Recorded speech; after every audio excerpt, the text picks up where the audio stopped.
Question 6 is a conducting metal circular wire loop of radius r and resistance capital R is placed perpendicular to a magnetic field B, which varies with time t as B is equal to B naught e to the power minus t by tau, where B naught and tau are constants. The time in which the heat generated in the loop is half of the total heat generated in a long time is, well, we have 4 options. So basically here we have to find the time taken in which the heat generated in the loop is half of the total heat generated in a long time. And why is the heat being generated? Because the magnetic field is changing, and as the magnetic field is changing, the magnetic flux is changing. As a result, there is EMF being induced, which is producing some current, and because of the Joule effect of heating, there is heat being produced. So let's find the expression for flux, and that expression is flux phi is simply area into magnetic field.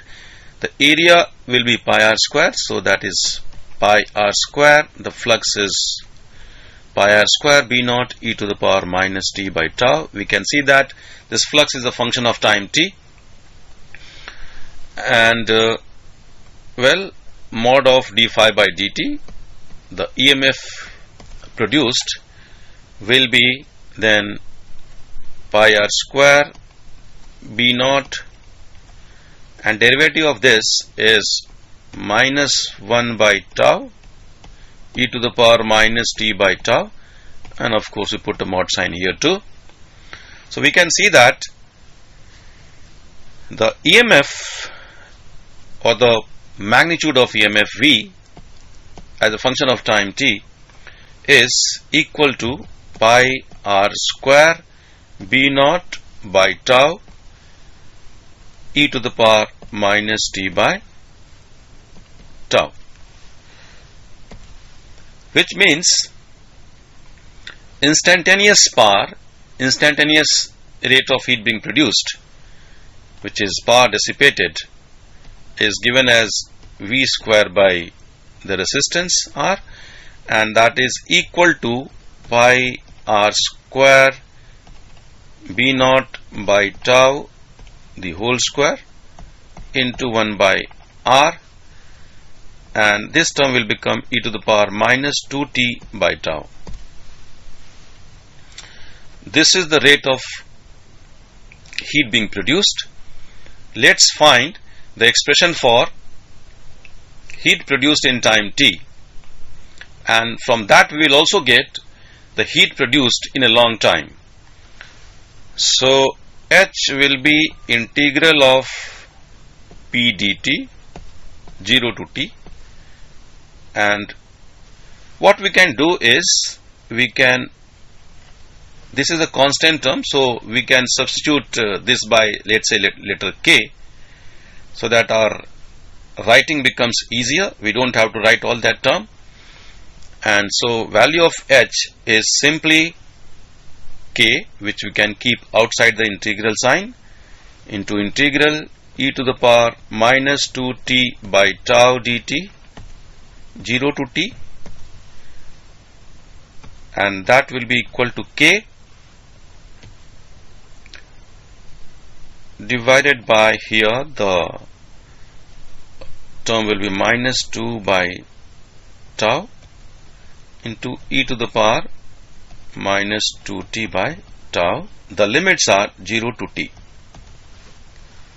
Let's simplify it further.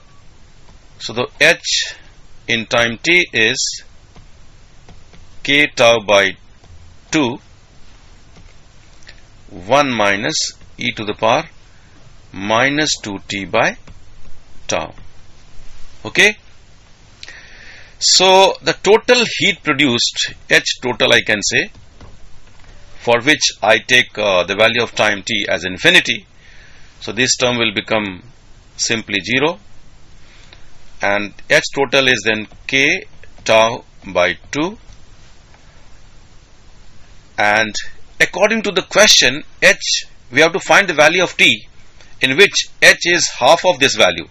That means we have the equation k tau by 4 is equal to k tau by 2 into 1 minus e to the power minus 2t by tau, which simply means on solving e to the power minus 2t by tau is 1 by 2, and on taking log on both sides we shall get 2t by tau is equal to ln 2, which gives us the answer. The value of t is tau ln 2 divided by 2. So this is the answer we are getting, and if you look at the options, this is clearly matching with option 3. So option 3 is correct.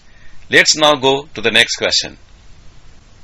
Question 7 says, a conducting rod of length 2L is tied to a string of length 3L and made to rotate with angular speed omega on a horizontal table with one end of the string fixed. If there is a vertical magnetic field B in the region, the EMF induced across the ends of the rod is. Okay. So again, this is a question based on the concepts of motional EMF. We know the result when a conducting rod is rotated about one end in a magnetic field which is perpendicular to the plane of motion of the rod. The EMF produced is given as B omega L square by 2. By applying this formula, this concept, we can find the EMF induced across the ends of the rod. So first of all, what we do is, let's assume that this entire thing is a conducting rod. Okay, let's also give names to these points. Let's call this point as P and this point as Q. So if we had a single rod of length 5L right from O to Q rotating in this magnetic field, then we can also find the polarity of the EMF, and for that let's assume this is going in the anti-clockwise sense. So if I look at any element, we see the V is in this direction and B is inward, so V cross B is pointing towards the center. So that means we can now write VO minus VQ, because point O, if it had been a conducting rod of length 5L right from point O to point Q, O would have been at a higher potential than any other point on the rod, and VO minus VQ would have been equal to, applying the same formula, so B remains B, omega remains omega.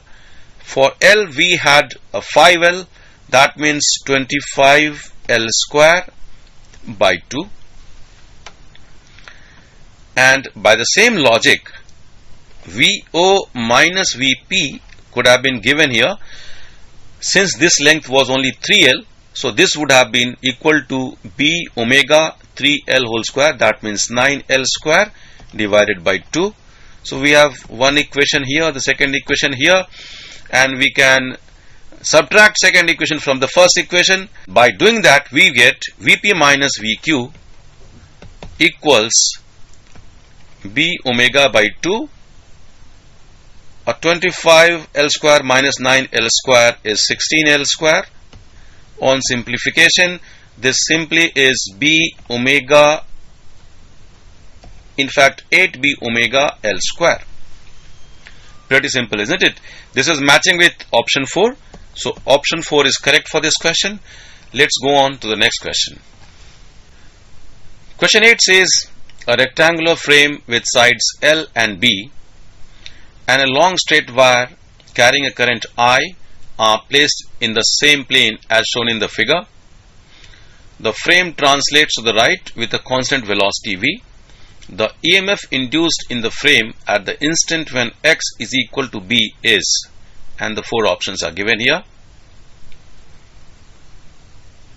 Okay, again this is based on Faraday's law of EMI, and well, we can solve the question in different ways. So let's find the flux through the rectangular frame as a function of x, and if I do that, at distance r from the wire, from the straight wire, magnetic field, we can call it BR, is, we know the expression, mu naught I upon 2 pi R. So the flux will be mu naught I by 2 pi R into LdR, and if we integrate, the limit of R goes from x to x plus b. This is the flux. If we simplify it further, this is mu naught IL by 2 pi, and this will be integral dr by r is ln r, and on substituting the limits, we get it as ln x plus b divided by x. Now we have to find EMF.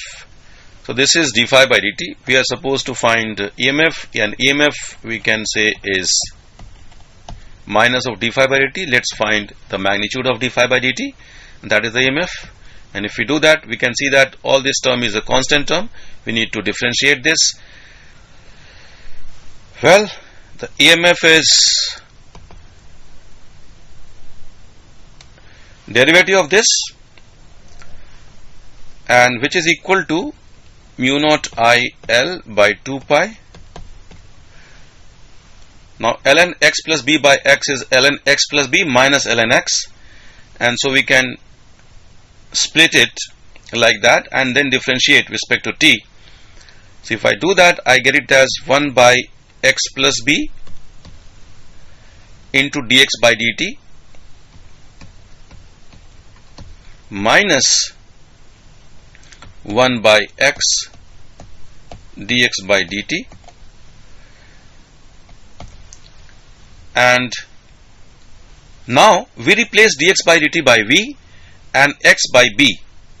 So if I do that, I get it as mu naught IL by 2 pi, there is v for dx by dt, and if I put x equal to b, so I get 1 by 2b minus 1 by b, but we have to take its mod. Okay, so it will be 1 by 2b. That means I get another factor of 1 by 2b. And if I look at the expressions, it is now mu naught ILV by 4 pi b, which is matching with option 2. So option 2 is correct for question 8. We can now go to the next question. Question 9 says, the AC source in the circuit shown in the figure delivers 5 times as much current at very low frequencies as it does at very high frequencies. The ratio R2 by R1 is, and the 4 options are given. This is the circuit we have, AC circuit, which has inductors and capacitors and resistors and an AC source, of course. Well, the key term is that, at very low frequencies and very high frequencies. What happens at very low frequency? At very low frequency, the capacitive reactance will be very high. Okay? Whereas the inductive reactance will be very small, which means at very low frequency we can open the circuit, open the branches which has capacitor, and short circuit the branches which has inductor. So if I do that at very low frequencies, the circuit can be redrawn as, this inductor N can be replaced by a short wire, then there is this resistance R1, this becomes open, this branch as well as this branch. This again is a short circuited thing. So effectively this is the circuit at very low frequencies, and current at very low frequencies, let's call it I1, will be equal to whatever is the RMS value of this EMF. Let's call it E. It is E divided by R1. E is the RMS value. Similarly, at very high frequencies, what happens? At very high frequencies, we have this as open and this capacitor is replaced by a connecting wire. Then this resistance R1 is there. This is another shorted and this is open, so we have this R2 and this is the EMF source. Well, we can see that at very high frequencies current I2 will be simply E by R1 plus R2. These two become in series, and it's given that I1 is 5 times of I2. That means we have E by R1 is equal to 5 times of E by R1 plus R2. Solving, we get 5 R1 is equal to R1 plus R2, and which means the ratio R2 by R1 on solving is simply 4, which is matching with option 1. So option 1 is correct. Let's go to the next question now. Well, question 10 says, in a series LCR circuit, R is equal to 100 ohm and the voltage and the frequency of the main supply is 220 volt and 50 hertz respectively. On taking out the capacitor only from the circuit, the current lags behind the voltage by 60 degree, and on taking out the inductor only from the circuit, the current leads the voltage by 60 degree. The power dissipated in the LCR circuit is. Well, obviously the question is based on the concepts of AC circuits, and we have a series LCR circuit in which when the capacitor is taken out, the current lags behind the voltage by 60 degree. When only the inductor is taken out from the circuit, the current leads the voltage by 60 degree. Now what this means is effectively that the value of capacitive reactance in the circuit is equal to the value of inductive reactance in the circuit. Why? Well, simply we can use this expression. See, when the capacitor has been removed, at that time there is only inductive reactance and resistance in the circuit, and the value of tan 60 degree in that case is equal to XL by R. Whereas when only the inductor is taken out from the circuit, the current leads the voltage by 60 degree, which again means tan 60 degree is equal to XC by R. So effectively giving us XC equals XL or XL equals XC. Okay. In fact, we also know the value of XL in terms of R, and R is given. We can actually know the value of both XL and XC, but that's not required, because this means that when both the capacitor and the inductor are there in the circuit happens to be a resonant circuit where XL equals XC, and which means the value of Z is simply equal to R, which in this case is given as 100 ohm. Okay. The information that the frequency is 50 hertz is an extra information which is not required really for solving the question. And once we know that the impedance is simply 100 ohm, we can find the expression for power dissipated. Power will be equal to V RMS square by R in this case, because the power factor is 1, cos phi is 1, and which means the power is 220 square divided by 100 watt. On solving, this comes out to be 484 watt, which is clearly matching with option 3. So for question 10, option 3 is correct. We can now move on to the next question.